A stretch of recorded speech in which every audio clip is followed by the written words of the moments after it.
Yes.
The regular meeting of the Pleasant Valley Recreation and Park District is called to order. Director Dixon, would you please do the Pledge of Allegiance? Hand over heart. I pledge allegiance to the flag of the United States of America and to the republic for which it stands.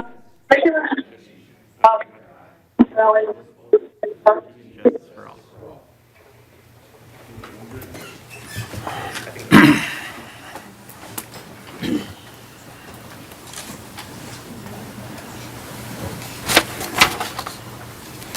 Karen, are you ready? Director Kelly, Here. Director Malloy, Here. Director Mishler, Here. Director Dixon, Here. Chair Magner. Here. Thank you. Amendments to the agenda? No amendments? May I get a motion to accept the agenda? So made. I'll be the second then, yeah. I'll be the second. Director Mishler, Aye. Director Malloy, Aye. Director Kelly, Aye. Director Dixon, Aye. Chair Magner. Aye. 5, presentations, Habitat Conservation Fund Grant First Year Report. Lanny? Hi there. So tonight, did I do this wrong already? Tonight will just be an introduction about the Habitat Conservation Fund, just a little status of what we've been doing, both information as well as a financial look at things. So as you know, the board approved this in October of 2019, and we've named it Get Wild, Nurture Your Nature. Prior to the pandemic, hikes and classes were exceeding expectations and goals. We were getting a great response. As you see, we had 226 members take part, served to date. We partnered with CSUCI to provide pamphlets for the hikes and the field trips. And then for all the Get Wild hikes, staff is surveying the attendees before and after each hike when possible to get their input, get their feedback on how our program's going. We started off in January with the Birds of Winter hike. We had 41 attendees. That was the highest hike to date for a hike. Very popular.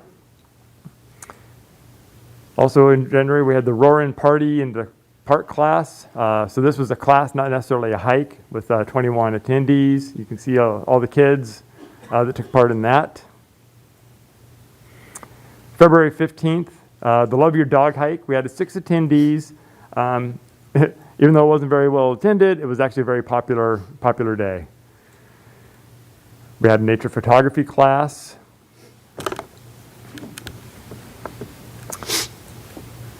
In February, so before COVID, we had the rock painting class with 60 participants. Very popular. It kept the kids very, very busy. And that was one of our best classes. Before COVID, we had the Looking for Lichen hike. Did a good job of keeping the kids interested. And it was just, as you can see, we had a nice day. Birds of Spring hike. We did this at Mission Oaks in the Barranca there with 28 people that attended. It's kind of funny now to see pictures of people that were, you know, at one time close together and things were fine. This fall, after the shutdown, we've kind of started things back up on a very limited basis with the Native Plants hike. So again, we were back up at Cam Grove, and we had one of our contract instructors leading the hike. September 26th, we had the Birds of Fall hike. So 7 attendees, 2 families of 3 and a middle-aged woman. All were novices, which worked out well. So again, very popular. Information with no pre-registration fees or parking to worry about. Avoidance attendance hit new records, and we were growing to prior COVID-19 numbers. We're now requiring pre-registration with a maximum of 10 signups. And again, this is to keep people apart on the trail and not cluster together in close groups. Most popular hike being the Birds of Winter, and the most popular class being the rock painting. On the financial side, staffing for researching, planning, all of that came to $20,637. Supplies and subject matter was around $2,900. The CSU CI student volunteer time is about $1,700. And submitting to the state for reimbursement for $11,775 for a 50% match. So progressing really well. And in a year of COVID with some cancellations, these numbers could have been different, but I think we're doing very well. And that is it. I'm sorry, before we get into questions, just a couple more updates. There's a class that's this Saturday, a hike that's set for this Saturday. Also again on November 21st, and then we'll have another one on December 31st. So we're still progressing with the hikes at this time. Is there still space open for that hike? For this weekend, no. Unfortunately, we had to close it. It's a small hike, but at this time, we're not taking any new registration. Going forward for the November 21st and the December ones, absolutely. Okay. Anybody else got a question? Lanny, how long is this grant for? The duration? For 4 years. So it should be completed in 2024, or maybe December 31st of 2023. And do we charge a fee for them to participate in this, or is this These are free, no. Okay. These are the free hikes. No, we're not charging the fees necessarily. And again, we're offsetting any of the expenses are kind of being covered by the grant. Okay, all right. Thank you. That was very interesting. Thank you.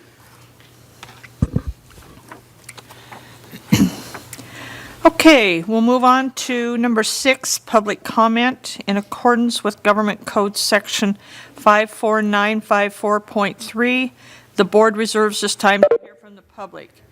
If you would like to make comments about a matter but within the board's subject matter jurisdiction, but not specifically on this agenda, in accordance with California law, the board will listen, note the comments, and may bring the comments back up at a later date as an item or agendized item for discussion. Speakers will be allowed 3 minutes to address the board. I only have one speaker card, and I believe he is on the phone. Jay McKee, are you on?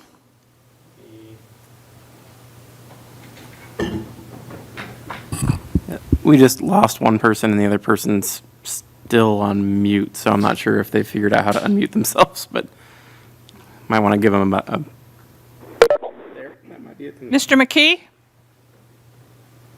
Yes, I'm here. Can you hear me? Oh, yes, we can hear you. Thank you. You've got 3 minutes. Go ahead.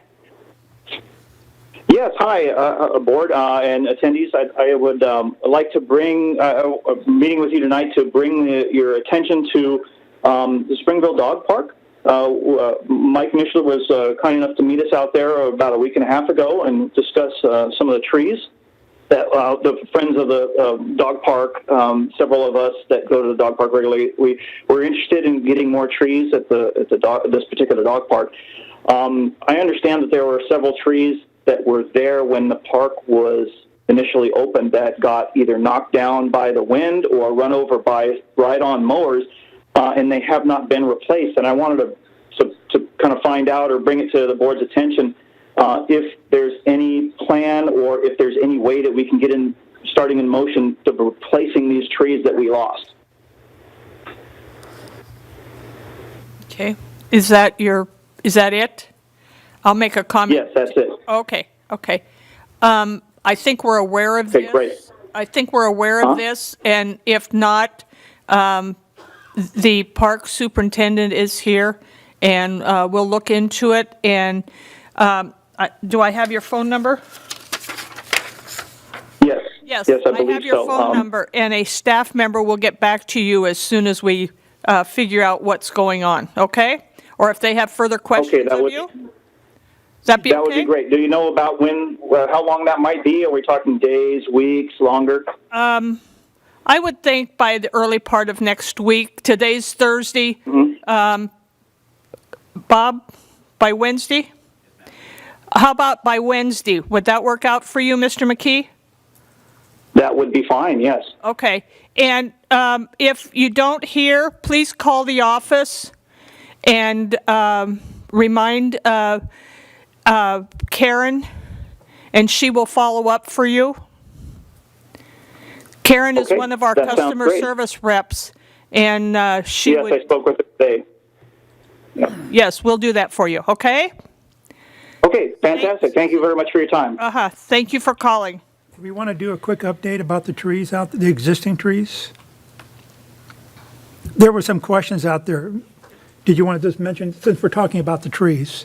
Yeah, I think Director Mishler met with Susie Colmar about a week ago regarding some of the trees and the damage. So what you have out there, just like all of our parks, if we have either mowers or we may have a few dogs that are out that park, so they have a tendency, if we have mowers or people using string lines, tend to run into the trees. We try and address those issues with the contractor. But we're putting around some of the smaller ones, just some tree guards to help with the smaller ones to make sure that they continue to grow. So we have replaced a lot of the trees that are out there, but as always, depending on dogs, urine, all of those fun things, sometimes the trees don't last. It's been a while, and Bob will kind of look at that information regarding when the last time we replaced some of those trees. Okay. Thank you, Mary. We'll move forward to 7, consent agenda. Can I get or is the consent agenda okay?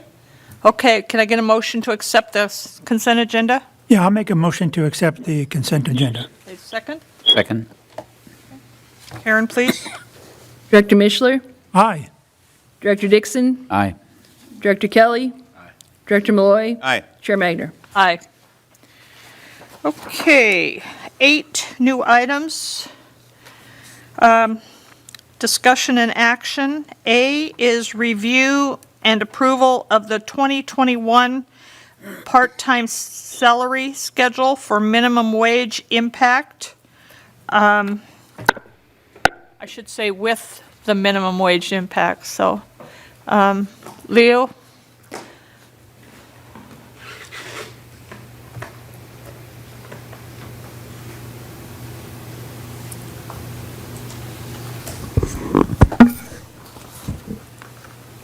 Can you understand me okay with the mask? Okay. Good evening, Chairman Magner, members of the board. Tonight, I'm going to bring to you the 2021 part-time salary schedule and that we're asking the board to review and approve for this next calendar year. On April 4th of 2016, Governor Brown signed SB 3, which increased the minimum wage up to $15 by calendar year 2022. The Personnel Committee, along with staff, have been meeting yearly to analyze the impact of the minimum wage increase and to see how it would affect the district's bottom line. Here is a chart to show what it's been like since 2016 when the minimum wage started increasing. As you can see, we are at year 2021, and that will be at $14 minimum. with it increasing in 2022 to 15, and after 2023, it'll be determined what the index will be. The part-time positions that are going to be affected by this increase would be the rec leader, the senior rec leader, lifeguard, aquatic center assistant manager, the admin services worker, the office assistant, and landscape custodian 1 and 2. For fiscal year 2021, this affects approximately 82 employees under the proposed minimum wage, and for the 6-month impact from January to June of 2021, it'll affect the budget by $41,000, which was approved in the July board meeting. So with that, I ask that the board review and approve the 2021 part-time salary schedule. Any questions? Director Kelly? None. Okay. Director Muller? No, business as usual. And I'd note that some of the ones that were, at the minimum, we've raised them above, so we still have a gap between the minimum and the top. So I like that you guys did that. So Okay. Yeah. I think, what's there, 2 of them? Oh, 3 of them. yeah. Yeah, so that we still have the gap there, so, for the people they supervise. So, okay, can I get a motion to, to approve the updated salary schedule? So moved. I'll second. Director Malloy, Aye. Director Mishler, Aye. Director Kelly, Aye. Director Dixon, Aye. Chair Magner. Aye. I'm blind, just a minute. Not seeing what's going on.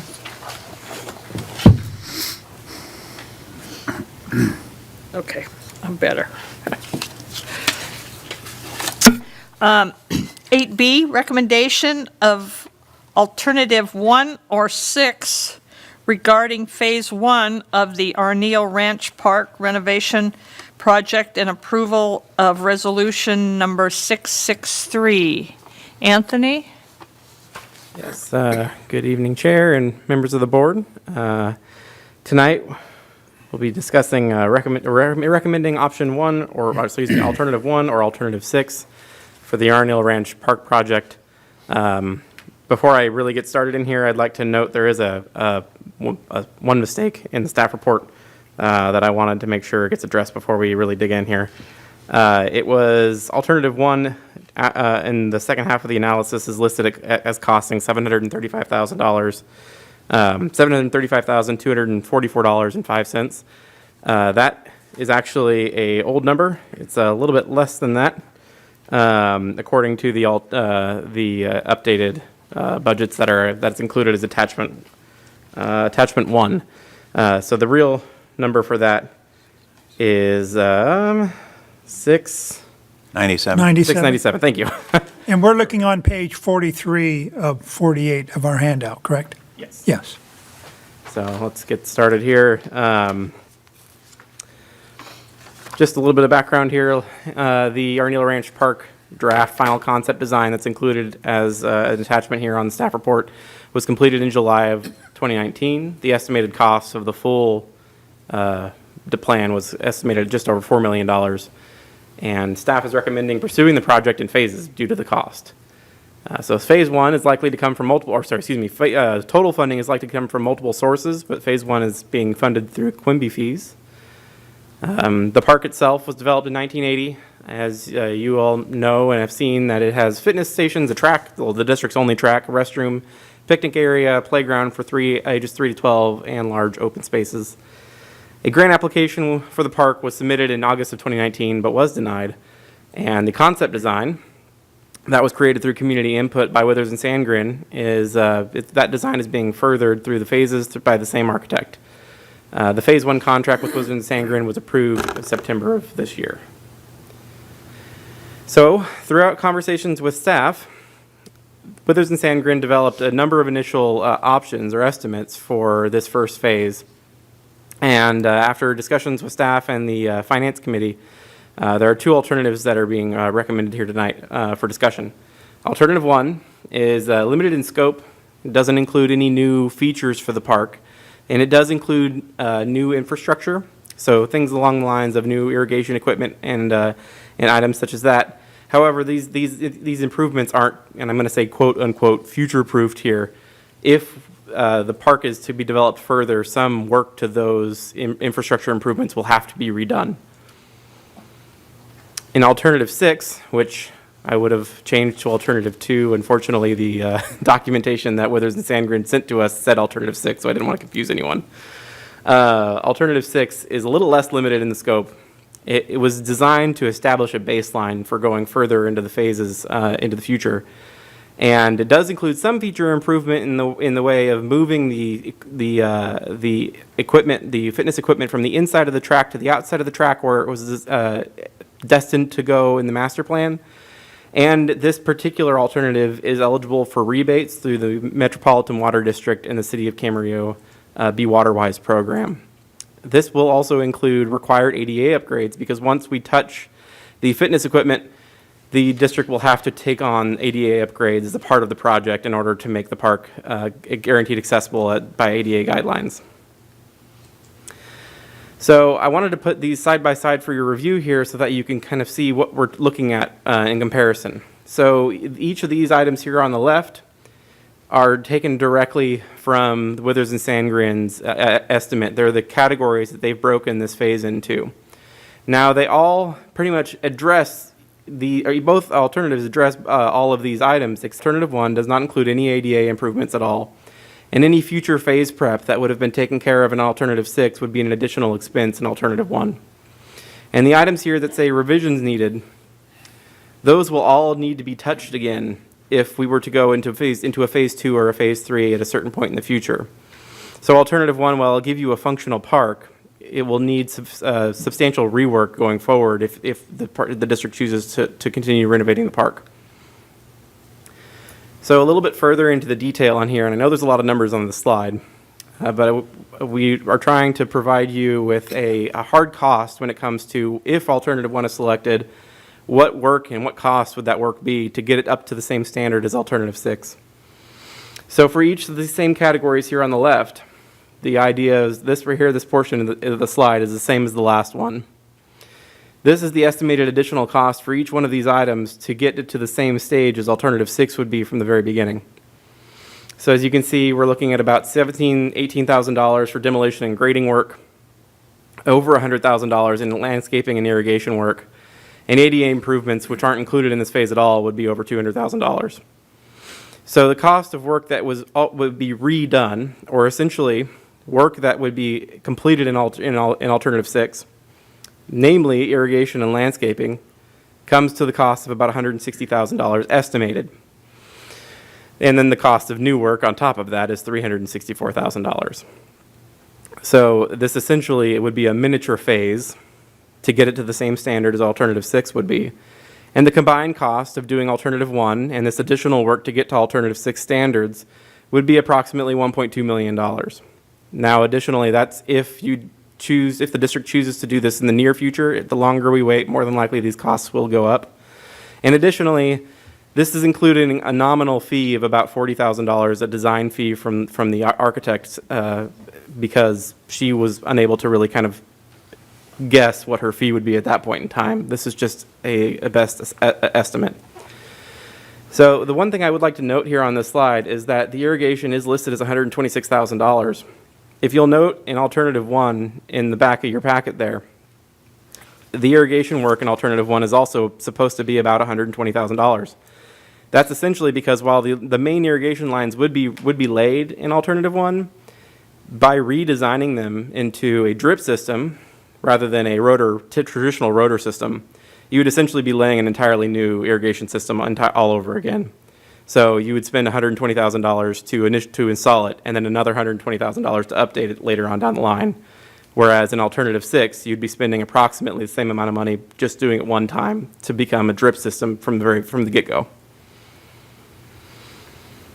So to move on to the fiscal impact, $750,000 was budgeted in Fund 30 for this project. The Alternative 1 estimate is $697,000. It is not eligible for any water-saving rebates. because there is no turf removal being done, and without any specific knowledge on the type of sprinkler systems being installed, we can't estimate any rebates that would be applied for through updated irrigation equipment. There would probably be some, but we're not entirely sure what they would be until we get further into the design. The potential for future expenses to get it into a new phase, it lies at about $585,000 estimated. Alternative 6, while initially is more expensive at $1,060,823.25, it is eligible for an estimated $100,000 in turf removal rebates, because we estimate that about 50,000 square feet of turf would be removed. And at the city of Camarillo's turf removal rebate rate at $2 per square foot, that brings in at about $100,000. Additionally, there would also be rebates available for the equipment, the irrigation equipment installed in this, just the same as alternative 1. However, the rebate might be a little bit larger because of the style of irrigation that's being recommended in this alternative, and that would be a drip system or something along those lines. Additionally, there would be no future expenses expected to prepare for another phase, because the park would be established at a baseline at this point, ready for future improvements, rather than having to redo any work to get there. Alternative 6 does require a budget adjustment to Fund 30. We estimate that to give the project any extra room that it might need in case of a cost overrun, we're recommending that a budget adjustment to the amount of $1,100,000 be made to Fund 30. Alternative 1, no budget adjustment is expected to be required. So depending on the direction of the board tonight, you may or may not have to motion for a budget adjustment. So the recommendation from staff is that the board of directors discuss and recommend either alternative 1 or 6 for implementation. If alternative 6 is selected, a motion to approve resolution number 663, which is attached, authorizing a budget line item adjustment in Fund 30 to $1,100,000 for the Arneal Ranch Park renovation project would be needed. And with that, I can answer any questions you might have. Director Malloy? Yeah, I want to start with the budget adjustment is $350,000 because we already have money, but it's not a budget adjustment. At one point, you caused my heart to go pitter patter. Sorry, I tried to make that clear with the budget line item adjustment to 1.1 million, but I understand what you're saying there, absolutely. Yeah, don't do that to me, Anthony. We discussed this at length in finance, and, this is just what happens when you drill down a project. And one of the things we don't know, there's an additional savings that when we go to drip irrigation outside the track, we're going to have substantial savings in water. And the sooner we do that, the more money we save. And as water is a really major expense for us. Anything we can do in that, the sooner we can do it, the better. Doing it the other way is really a fool's errand because we end up doing things double and not doing things right in the first time. It never makes sense to not do right the first time and have it cost more in the end. So the consultant has done the right thing here and pointed out the different amount. And tonight what we're just doing is adjusting the budget. We're still well down the road before this actually gets done, but we're just adjusting the budget upwards. So All right. that's all I have. Director Kelly? I'm not sure I really should ask this question, but what is the difference between the cost of doing the two projects? There's a savings if we do one, but if we then want to bump up to the level of 6, we have to spend money in order to do that. And I think you said it's about 500, I didn't. That was on the slide there. Yeah, 585. How much would be new money if we were to decide to upgrade later? Not that I'm a champion of that. I just wanted to know. I'm not sure if I understand what you mean by new money. New money would be the savings if we did number 1. There would be a certain amount of savings, Okay. which would allow us then to spend that money later to upgrade to level 6. So assuming we stick with the $750,000 budget and alternative 1 is selected, you're saving today, according to the budget, you're saving about $53,000. So in reality, the extra cost to the budget would be about $500,000 or a little more than $500,000. That would then have to be budgeted in another budget in another fiscal year. I'm just looking for the net differences. You Well, you so said the there's net- certain the things net that, difference would be about $530,000. I know, but then if we upgraded later, what would the difference be? There'd be some increased costs, like you suggested. If we upgraded later to to alternative 1 to get it to alternative 6, Yeah. it would absolutely be no less than $580,000. That's what this estimate here is supposed to be. So this essentially is a estimated baseline for getting it to the next phase at a future date. So new money would be over $500,000. Okay, so you said there would be some increased costs from having to do the irrigation over. Yes. So it wouldn't be just the money that was originally spent, it would be more than that because you'd have to go in and tear that out and put new in, right? Yes, in fact, that's what we tried to kind of break out here, is this item here particularly, the irrigation. That would be improving a system that would already be laid out the way that we would want it to be, but it would be changing its purpose from rotor to drip, which essentially would be installing an entirely new system. Okay, that answers my question, and then it's whatever that difference in cost is. Yes. Well, I think Thank you. you can also say, I think, tell me if I'm wrong, but on that slide, if you took alternative 1 and did all the stuff to make it a 6, you're talking almost $1.3 million. And that's combining with the 697 Right. Yeah, today. that's what I'm Yes, saying. exactly. So going straight to alternative 6, in the long run, to get there will save you money if we do it up front this time as one step instead of going through a phase 1 and then a phase 2. Yes. That would actually cost us more money. In fact, actually, get there. to directly illustrate that, the alternative 6 being recommended looks to be estimated at coming in about $1,060,000. If you did phase 1, or sorry, excuse me, if you did alternative 1, and then the very next day you even decided to come back and do the next phase of work to get it to alternative 6, you would be at approximately $200,000 more expensive. Right. Ready?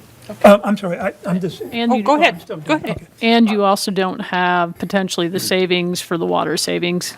Right. So, I was also going to add to, from our finance meeting, that if you look at a phase, alternative 1 approach, it's basically going to be transparent to the people around the park or people visiting the park. They're not really going to see very many changes because some of the stuff is underground and stuff like that. You still have grass out there. But if you look at alternative 6, you can actually see the people around the park will be able to actually see improvements that be observable improvements, not this underground stuff. So the people around the park will actually see some potential gain from all their input that they've been providing. To that extent, one of the major improvements included in Alternative 6 that's not touched in Alternative 1 would be part of the quote-unquote fitness trail on the outside of the track.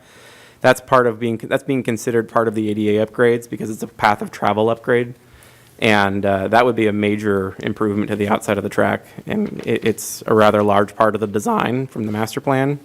So that would be included in Alternative 6. It would have to be done in Alternative 1 later, at a later date. Yeah, the budget adjustment of $350,000, that actually doesn't even take into account the fact that there's potentially $100,000 in rebates for the turf removal. So doesn't. if we could account for that, it would really only be a $250,000. True, and it also adjustment. doesn't include any potential work being done by the district staff. Okay. This makes so much sense, but it's the sort of thing that it only makes sense because somebody took the time to find this. And I'm not going to ask who that was, but this is really great work to have identified this potential savings and this issue and dealt with this now. And congratulations on whoever or whatever team of people sorted this out. So I'm entirely in favor of it. I'm going to say I'm very, very happy with, I'm in favor of 6 because of the ADA upgrades, because I think that park is such a utilized park in that area, and I know of 2 people who would be very appreciative of us doing the ADA upgrades. So I'm very, very much in support of that. So How do we want to move forward? Do we want to move forward with the resolution? I just want to ask one more question. Oh, that's fine, I'm sorry. You used the term eligibility in regard to that 100K. Is that word really, all we have to do is show that we've done this and we get the check? Or is there some other possibility of denial of that money? There's a little bit of work that goes into it, which is why the eligibility word is used there. We have to not only show that we're planning on removing a certain square footage of turf that has to be measured, but certain plants have to be planted in its place. Certain irrigation equipment must be installed in its place. There's a series of recommendations and requirements from the program that have to be met before we can even apply. And then on top of that, we have to show all that before we even break ground. The costs here? That is covered in the cost because it's part of the typical design process. So what Lacey is doing with this design, she's essentially, after this point, we would be creating an RFP, which would enumerate exactly how many irrigation heads we're talking about, how many square feet we're talking about removing, what kind of plants we're putting together. All of those questions that the water, Camarillo Water would be asking us for, they would be covered in the design of the park. So we would then be able to take that information and basically put it in an application for the rebate. So that would be further costs? No, it wouldn't be any further cost. It would be what, at the end of this process, once alternative 6 or 1 is selected, the remainder of the contract for Withers and Sandgreen is to develop the bid documents, essentially. So at that point, it would be up to the district staff to put in the application for the rebate. I have one further question. With the turf removal, is that going to be a sizable, I'm assuming it's a sizable decrease in our water bill at that location? I would say absolutely. We're looking at 50,000 square feet. However, with the irrigation the way it's been at the park and how inconsistent it is, and the fact that some areas are not well watered and others are more than well watered, we're not entirely sure. The reason why it's not in the staff report to begin with is because we really have absolutely no idea what the estimate's going to be. That's what I figured. That's what I figured. Yeah, Mary? Well, I was going to say, you've got two factors with that. One, you've got an older irrigation system, so Right. we know we're going to see some savings from a better irrigation. The second part is Anthony had just mentioned, there's irrigation that hasn't been working if you've been at that park. So we're going to see some offset, but there's no doubt, taking out 50,000 square feet of turf, we will see a water savings. It's just, I can't quantify what that Well, number looks like at this point. Well, I think the way to state it, I think, would be that if you went with alternative 1, you're putting in a sprinkler system for grass Right. versus alternative 6, which means you're putting in a sprinkler system, or a drip system, that's going to be doing, with certain plants, which would be less water. And so you're going to save water, we just don't know the exact amount. Yes, in fact, I would say between 1 and 6, you'll actually see a net savings of water on 6. With alternative 1, there's a pretty good likelihood you might see a slight increase because Right. we'd be irrigating grass that may not be currently. That's what I kind of figured, so. But 2, drip is just, I think, more efficient for, It is. Yeah. You don't get as much evapotranspiration and all sorts of items, so. okay, so I'm assuming we need to make a motion to approve Resolution 663. Well, that's only if we do alternative. Oh, we need to go between 1 and 6 first. Okay, can I get a motion to decide if we're going to go to alternative 1 or alternative 6? I'll make a motion to use alternative 6 for the Arneal Ranch Park renovation project. Okay. There's Second. Okay. Director Mishler? Aye. Director Malloy? Aye. Director Kelly? Aye. Director Dixon? Aye. Chair Magner? Aye. And then I'll make a motion to approve the resolution number 663. Second. Director Mishler? Aye. Director Kelly? Oh, excuse me, sorry. Director Malloy? Aye. Director Kelly? Aye. Director Dixon? Aye. Chair Magner? Aye. Thank you, Anthony. Thank you. I got 2 votes there. Can I have one of those? And I don't know if Lacey was on, but please tell her we appreciate her work, so, as always. Okay. Okay, number 9, informational items.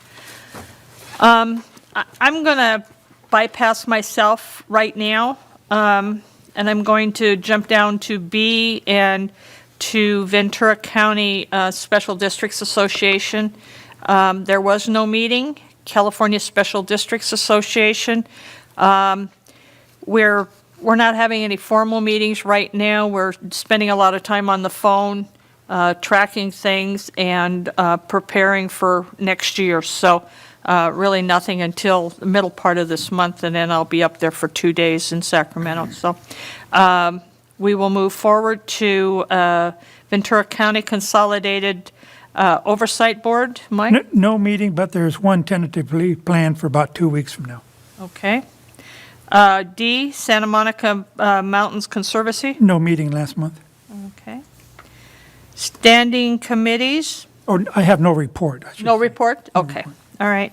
Standing committees, finance, Mr. Malloy? Yes, we're tracking close to where we were. We're actually tracking substantially lower on expenses and more than substantially lower on revenues.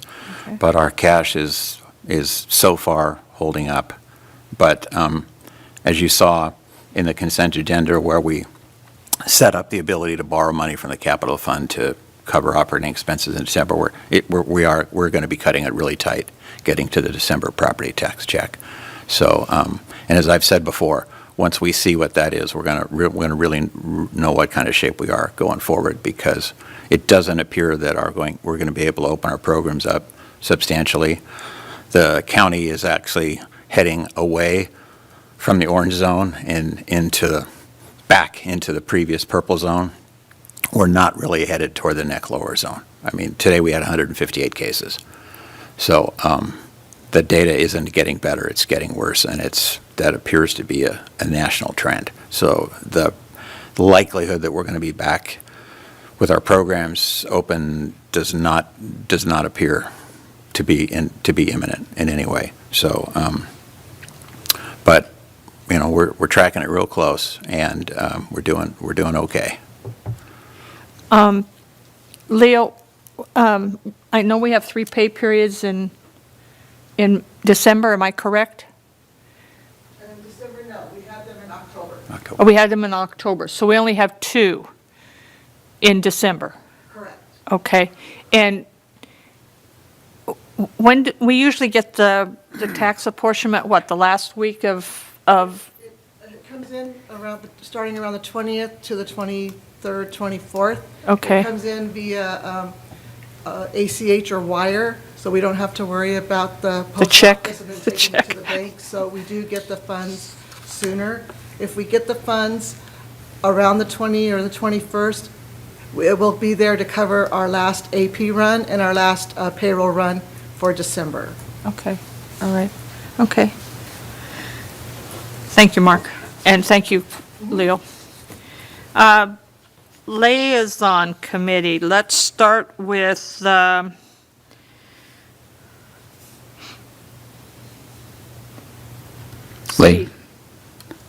Liaison is, yeah, liaison, yeah, well, liaison's going to meet on Monday on Monday? to Okay. discuss the Christmas parade. Okay, all right. Long-range planning? We did not meet last month. Okay. Personnel, we have dealt with that, and I don't think we've got anything else.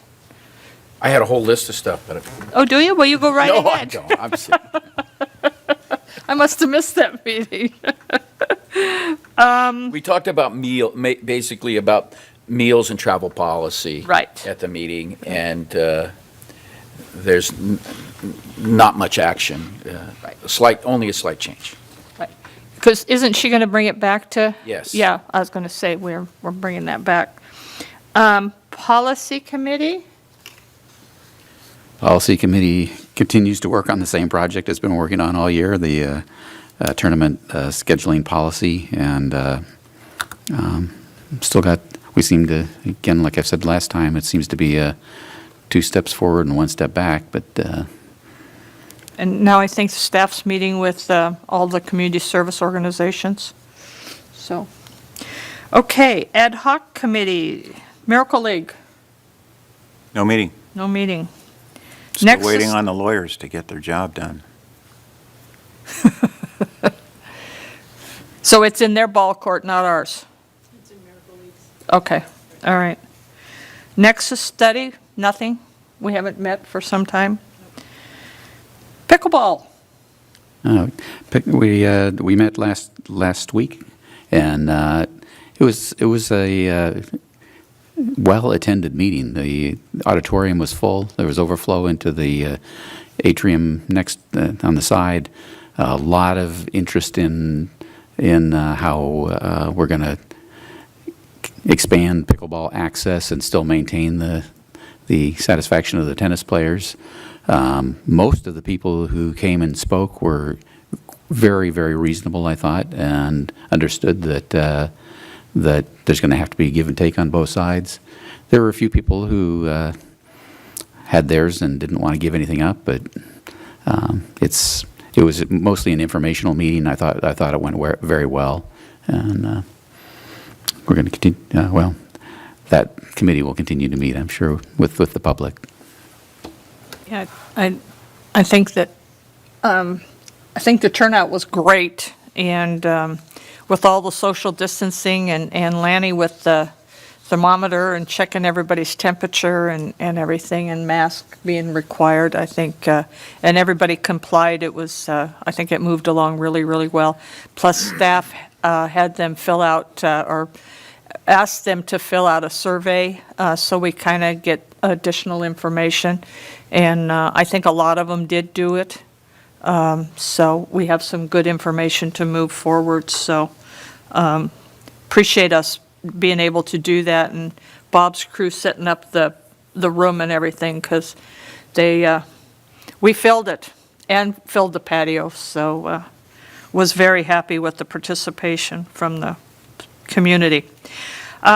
Foundation for Pleasant Valley Recreation and Parks, as I've reported before, the foundation is kind of on a hiatus due to COVID, and like Mark's saying, with the numbers not moving the direction we want them to, why I'm sure we'll not be moving forward with the foundation anytime soon. So we'll move on to General Manager's report. Don't have a lot. Couple things, as both Director Malloy and Chairperson Magner had just mentioned. Right now, from last week to this week regarding COVID, we went from the red tier. Last week we were at 5.2. This week it's at 5.9. So right now we are headed up.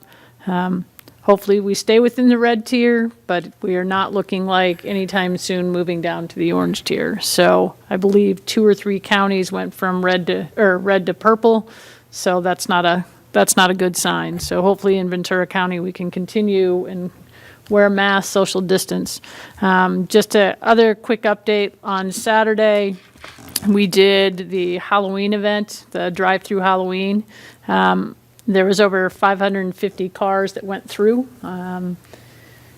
We actually ended up having PD that came out to help with traffic control. We had some people that were waiting over an hour and a half. But I will tell you, I think I greeted every single car, thanked them for their patience, but I think people were overall extremely happy about coming out and just being out for an event.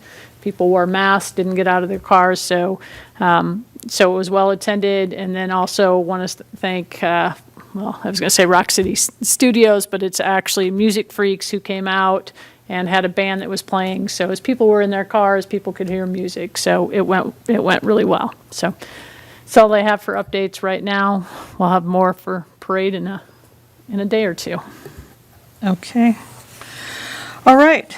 We'll do oral communications. I'm going to start with Director Dixon. I have nothing to say at this time. I'm going to reserve my remarks for another day. Okay. All right. Director Mishler? Yes, I just want to also report that for the groups that are using PV fields out there for practice at night, the parking lights have been off for about almost 2 weeks, I guess. And staff is, I guess, I was informed today that staff got everything fixed up.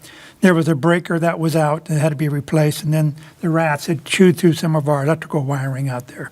So the parking lights are back on for the PV fields, the people doing practice out there. And that's all. And there should be a meeting for the oversight board, and like I mentioned, in about 2 weeks or something. Thank you. Okay. Mark? Let's see, last month in October, I had 4 meetings, a regular on October 7th, special meetings on the 1st and 14th, and finance on the 21st, which I reported on. We also had an election in the past, gosh, it just seems like forever. It just feels like it's been a 4-year election. But it's over, and it appears that there's going to be some changes in the composition of the board. And while I personally feel that's unfortunate, it's a great opportunity for the district to get better with some fresh ideas and some fresh faces here. And I know they're enthusiastic to join and to make the district a better place. And I look forward to working with them and make it a better place. There's a really great quote from Walt Whitman. Keep your face forward always toward the sunshine, and the shadows will fall behind you. And that's what I want to see for our future. More sunshine and the shadows in the past. That's all I have. I agree. Director Kelly?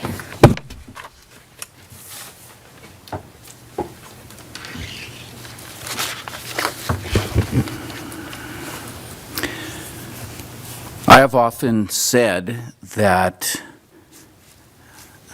this board was the finest board of any board that exists anywhere close to where we're sitting right now.